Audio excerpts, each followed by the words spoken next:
John Carpenter's Halloween was released in October 1978. Produced on the budget of around $325,000, the film would go on to gross $70 million worldwide, making it the most successful independent movie at the time. Upon its initial release, Halloween performed really well, despite having very little advertisement and relying on positive word of mouth. The film received mixed reviews from critics at the time, with some citing it lacked character development and the plot was nothing new than what had been seen before. But critics such as Roger Ebert and others gave the film a positive review. Word of mouth spread about the film and made it a huge hit. Halloween is a widely influential film within the slasher genre and helped popularise the slasher films of the 1980s. The film includes many tropes that are now synonymous with the genre.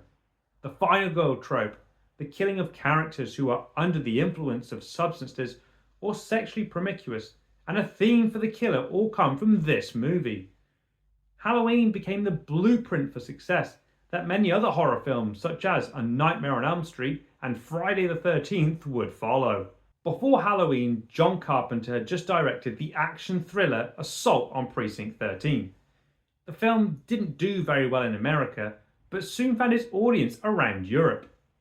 Independent filmmakers Irwin Yablans and Mustafa Akid, who both enjoyed the movie, approached Carpenter to direct a film about a psychotic killer that stalks babysitters. Carpenter agreed to do the film, but had a few demands of his own: to have full creative control, be paid $10,000 to write, direct, and score the movie, and have his name in the title. John and his then girlfriend Deborah Hill began drafting the story for the movie, taking them only 10 days to write the screenplay. Deborah, who had worked as a babysitter in her teenage years, wrote most of the dialogue for the female characters.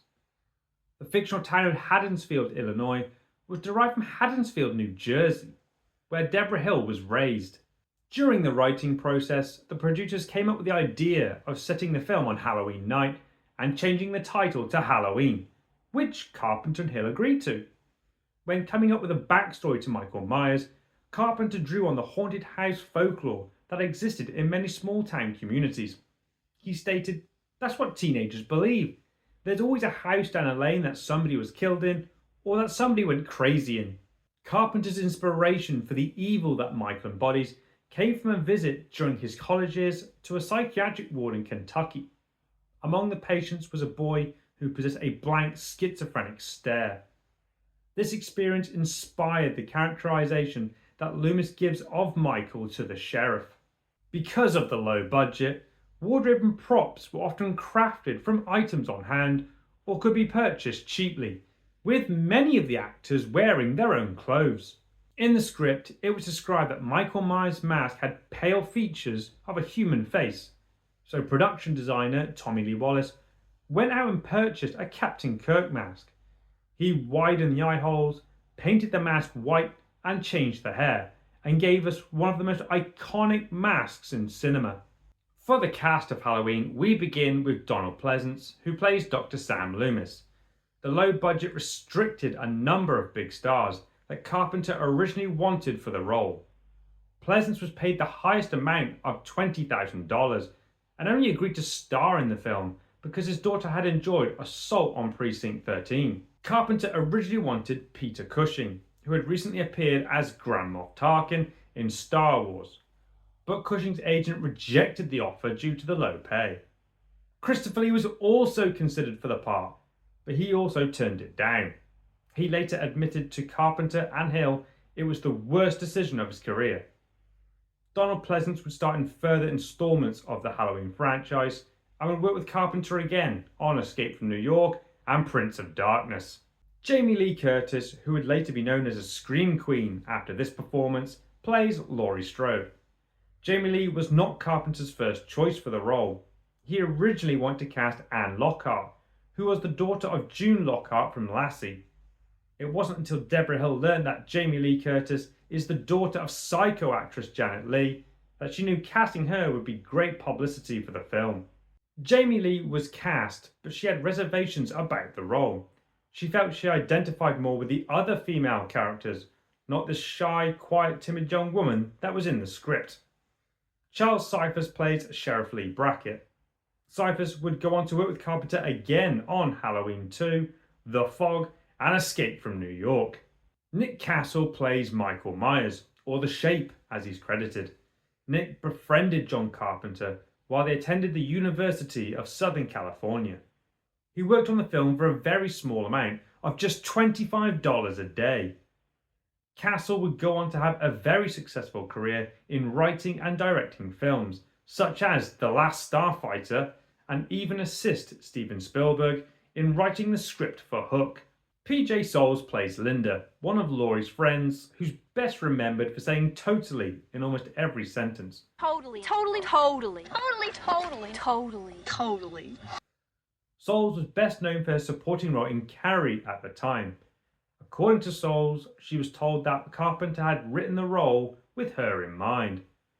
Her then husband, Dennis Quaid, was considered for the part of Bob Sims, but he was unable to perform the role due to prior work commitments.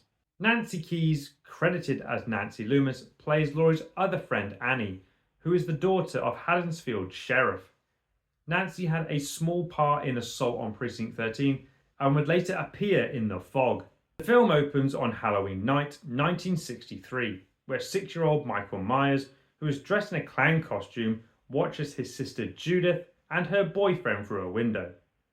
After her boyfriend leaves, and for no reason at all, Michael stabs his own sister with a kitchen knife. 15 years later, on October 30th, 1978, Michael's psychiatrist Dr. Loomis drives with nurse Marion Chambers to the sanitarium where Michael is being held, ever since he committed the crime, to be escorted to court. But somehow Michael has managed to escape in a mass breakout and steals Dr. Loomis's car in the process. Dr. Loomis knows exactly where Michael is heading and warns the police to be ready for him. October 31st in Haddonfield, and Michael spots Laurie Strode from his abandoned childhood home and begins to stalk her throughout the day.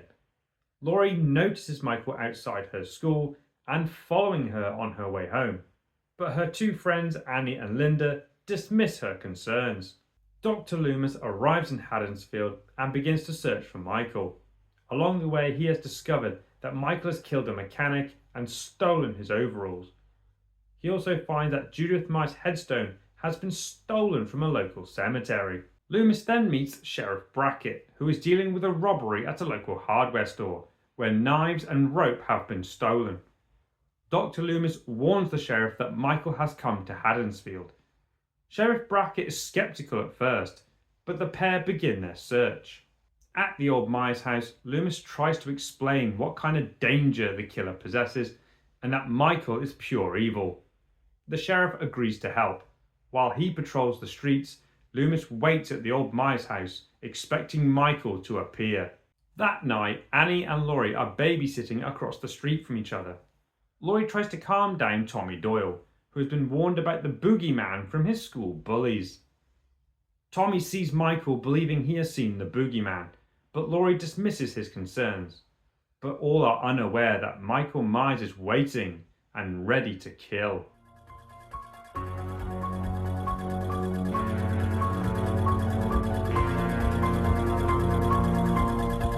Just like with Assault on Precinct 13, John Carpenter took on the job of composing the film's score. There was no budget for a symphonic score, so Carpenter used a piano and keyboard to create the film's haunting main theme. The theme does get a little repetitive. Carpenter admitted that the music was inspired by Dario Argento's Suspiria and William Friedkin's The Exorcist. The score was recorded in just 3 days, and even though the score is simple and repetitive, it is very effective in certain sequences. The Halloween main theme is iconic. Once you've heard it, you will never forget it, and it's still remembered to this day. Without the music, the film just doesn't work. There would be no suspense, no tension, and it shows just how important music is to the film. There are a lot of sequels to Halloween. Just like with many of the slasher films of the 1980s, they all had sequels that were rushed into production to capitalize on the success of the first movie.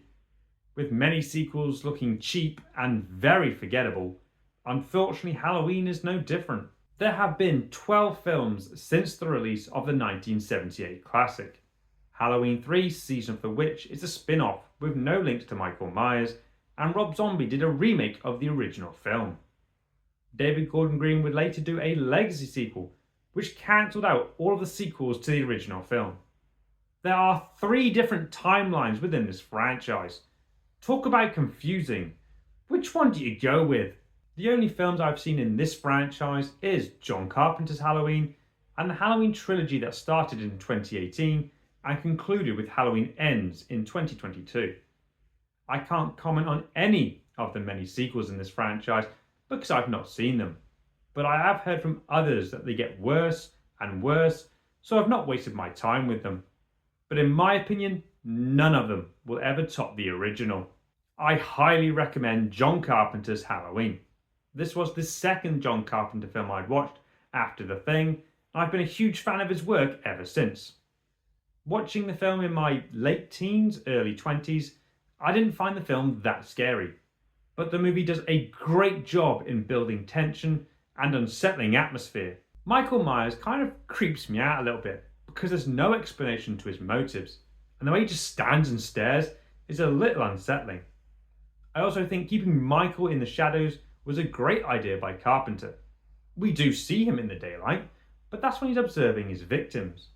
But when he starts to kill people, he slowly emerges from behind something and attacks. It does create a pretty good jump scare.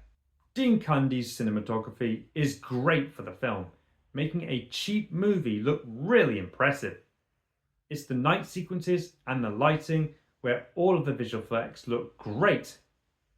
My favourite scene in the film is where Laurie goes into the house and discovers that Michael has murdered all of her friends.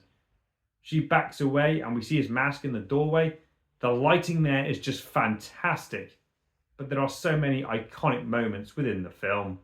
I think John Carpenter made the right decision in not explaining Michael's motives. Sometimes things are more unsettling when no explanation is given, and it leaves the viewer asking questions and they can make up their own mind. I am aware that the later sequels did attempt to delve into Michael's backstory and motives, but this does not diminish the original mystery surrounding the character. All the cast give good performances. Donald Pleasant's best scene is when he's giving a speech on Michael Myers and how this man is pure evil. You believe every word he says and begin to wonder, can the killer be stopped? Jamie Lee Curtis is believable as this shy, timid young woman. When compared to her friends Annie and Linda, she is the odd one out. Despite being terrified, she finds the strength to fight off Michael and protect the children in her care. It's one of those tropes that many horror films of the 1980s used, and is still used in horror films today.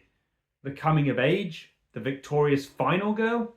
Just like with many horror movies, there are so many unrealistic situations.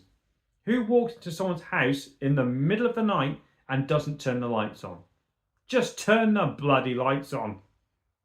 How long does Dr. Loomis wait outside the Myers house, only to realise that the car Michael stole earlier was right there all along? Not the most observant person. But despite these tiny little nitpicks, it's still a well-made film. I'm not particularly a huge fan of horror films, but I have seen Friday the 13th, A Nightmare on Elm Street, and the Evil Dead movies, just to name a few. But to me, Halloween is definitely up there with one of the greatest horror films ever made, and I watch it every October 31st. The film has a simple story, and it doesn't rely on blood, guts and gore, but uses tension and atmosphere to shock and scare its audience, unlike modern horror films. If you're a horror fan, you've probably seen Halloween 100 times and have it in your movie collection. The film influenced cinema at the time and brought in a new generation of horror fans. Many other films, including the sequels, would try and emulate its success and end up ultimately failing. Halloween is one of those rare instances where they captured lightning in a bottle. And as we all know, lightning does not strike twice in the same place. To me, it's the talent in front and behind the camera, the cinematography, the music that still makes the film work almost 50 years since its release. The trick is to stay alive. I hope you've enjoyed this review and I thank you for watching. Happy Halloween!